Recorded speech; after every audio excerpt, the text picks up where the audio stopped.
Hello, Max here, back with another video, this time bringing you all the fake excitement I can muster to bring you the 5 most anticipated games of 2K17. You are not going to believe number 3.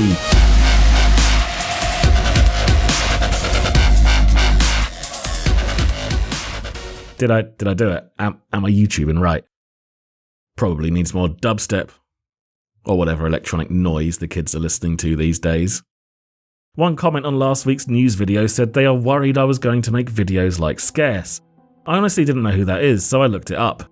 It really does show the shit state of the world when the word news makes someone think tabloid gossip bollocks. Then again, I'd sell out in a second if you could guarantee me some moron would tattoo my logo on their face. For those of you devoid of irony, the over-enthusiastic intro was of course a joke.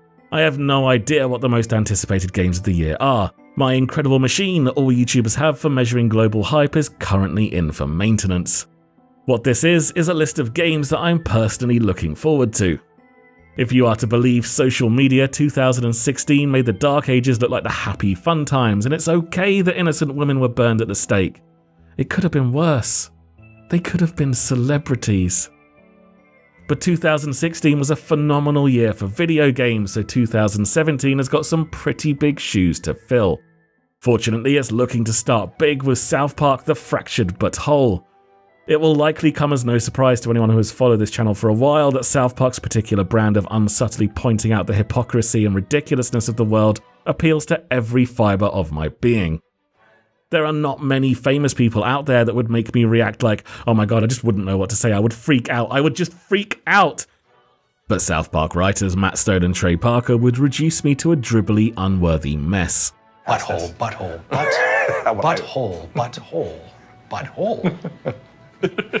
Their first game, The Stick of Truth, was developed by Obsidian and was easily one of the best games of 2014. Its only real criticism was it was far too easy.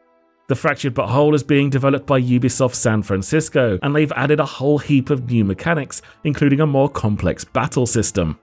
You'll once again take on the role of a new kid in South Park, but this time you'll be playing superheroes and the game features a day and night cycle. During the day you'll be your mild-mannered self, but at night you'll don your costume and use your powers to deal with the havoc and chaos that looms in the dark. The game was originally scheduled for release in December last year, but was delayed and now has the vague date of first quarter of this year. This means they don't want to commit to anything solid, so I wouldn't expect it before March. Ooh, a 16-bit retro-inspired game? What a novel idea. I wish there was more of those on Steam. To be fair, Crosscode looks stunning, a proper nostalgia trip that actually reminds us just how talented 90s pixel artists could be, instead of just showing us how shit 16-bit was compared to modern technology. Alright, there is some level of detail in Crosscode that wouldn't have been possible back in the day, but the illusion is fantastic and presents a world I want to explore. It's a story-driven RPG that, from what I've seen so far, appears to be written well and compelling, although some of the dialogue is a little cringe. Yes, jokes about mute main protagonists are now less original than jaywalking chickens, but they do put an original twist on it that I actually enjoyed. Developed by Radical Fish Games, Crosscode is currently available on Steam Early Access, and while they're definitely doing Early Access right with regular game updates and a very transparent development process, I still don't want to play it until I can experience the full story from beginning to end. Otherwise, I'll forget everything and never finish it. If you're wondering if this is the game for you, there is a free demo available on Steam, or because it's developed in Impact.js for HTML5, you can play it in your browser on their website. You heard me right, transparent development and a free demo. I feel like we should just throw our money at them for actually having respectable business practices. The demo allows you to play through the fairly lengthy tutorial part of the game, which will give you a feel for some of the interesting mechanics Crosscode offers. It's currently pegged for release sometime between June and September. Remember a time when releasing a disappointing game would damage a brand and make people apprehensive about their next product? Well, apparently that doesn't apply if you've paid an outrageous amount of money for a Star Wars license. Battlefront easily makes the top 5 most disappointing games of 2015. Gameplay-wise, it was about as innovative and interesting as a cardboard box, and a strong contender for most generic shooter ever made. After playing the open beta, I had no intention of shelling out any of my hard-earned credits on it. I know this is my channel and no one is forcing me to get excited about Star Wars Battlefront 2, but I genuinely am. 2015's Battlefront looked and sounded absolutely incredible. It was clear all the development time and money went into the game's aesthetic, and the actual mechanics were just thrown together without much thought.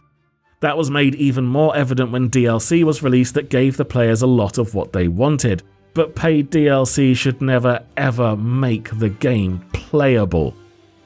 Battlefront 2, however, is going to need a lot less time spent on getting that authentic Star Wars look, because it's already done. Sure, new assets and maps will be needed, but the technology for the lighting and a lot of the audio work is already there. DICE have a fairly good reputation for listening to community feedback and fixing their games. I know I could be setting myself up for a fall, but I am hopeful Battlefront 2 will be the Star Wars shooter we deserve. Although I'm not holding my breath for a single player campaign, no matter how awesome it would be. There is no official release date for Battlefront 2, but I expect it will be sometime around November. What on earth is Strafe? Well, if you thought that, you thought the same thing as me while I was looking through the 2017 releases to make this video. Perhaps this commercial from early 2015 will jog your memory.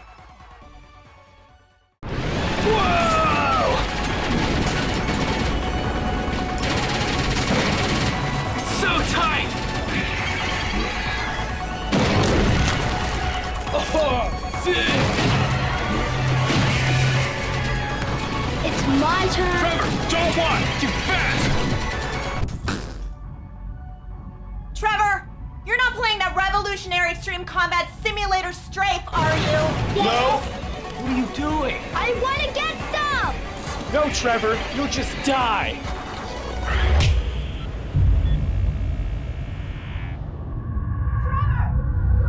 Strafe, base-melting speed, mind-blowing ultra-real sci-fi action.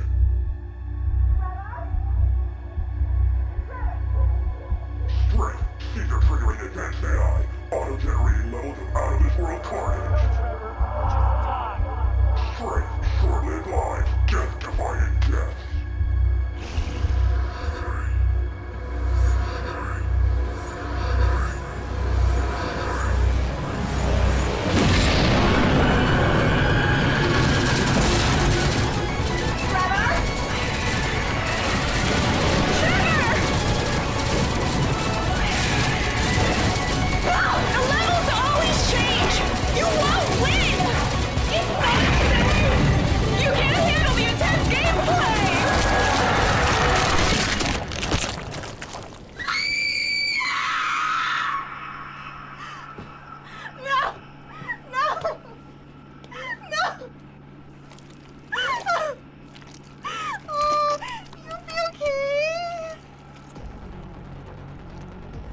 Could you?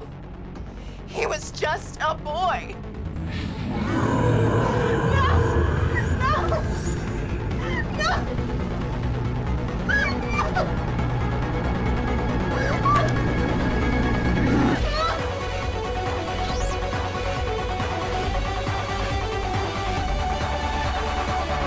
Now, if that didn't get your soft parts tingling with excitement and anticipation, there's clearly something wrong with you. Strafe will be a first-person shooter roguelite with an emphasis on fast-paced, compelling combat that I am expecting big things from.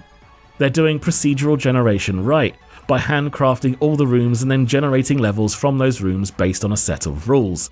The game features an interesting weapon upgrade system that will allow players to become more powerful, and provides options to change your playstyle as you progress. After the runaway success of Doom last year, it is the perfect time to release Strafe, and I expect it will do very well, unless something has gone horribly wrong. Strafe currently has a release window of early 2017. Lastly on this list we have Star Citizen, supposedly coming out this year, although I'd believe Nintendo had finally become just a developer, releasing their flagship titles across all platforms like we all want them to, and given up on making shit consoles no one wants, before I'd believe Star Citizen will come out this year. Just before recording this, a friend pointed out that the 3DS is great and everyone loves it. Well, piss off. I want to play multiplayer Mario Kart online on my PC, and I'll trade the 3DS for that all day long. Anyway, back to Star Citizen. I'm sure you've all heard of the most crowdfunded video game in the universe. It was last reported to have generated $141 million. People are throwing money at this thing like it will send Boris Johnson to the Rancor pit, and I must admit I am one of them. I purchased a Mustang Alpha after watching the 3.0 build of the game demoed at Gamescom last year. This is a game I've dreamed of playing since I was a teenager. Back in the early days of online gaming, a friend of mine and I used to talk about one day playing a game that was a multiplayer first-person shooter, but you could jump into a spaceship and have a whole living, breathing universe to explore. Clearly, we weren't the only ones to ever speculate about one day playing that game. While I would be very surprised if it was released this year, the game is still very much in alpha, I do expect that playable alpha to develop and start to show us a lot more of how the game will work. Of course, it may not live up to expectations. Most things rarely do, and expectations are incredibly high for one of the most, if not the most, ambitious games ever made. However, everything I've seen so far does leave me feeling very hopeful. Thanks for watching. Make sure to smash that like button and leave your thoughts, feelings and angry rants in the comments. If you enjoyed my inane drivel, you can get more of it by following me on Twitter @TotallyFutile and watch me stream on twitch.tv/cynicalnerds. If you want to support the channel, you can over at patreon.com/cynicalnerds. Until next time, take it easy, and I'll see you soon.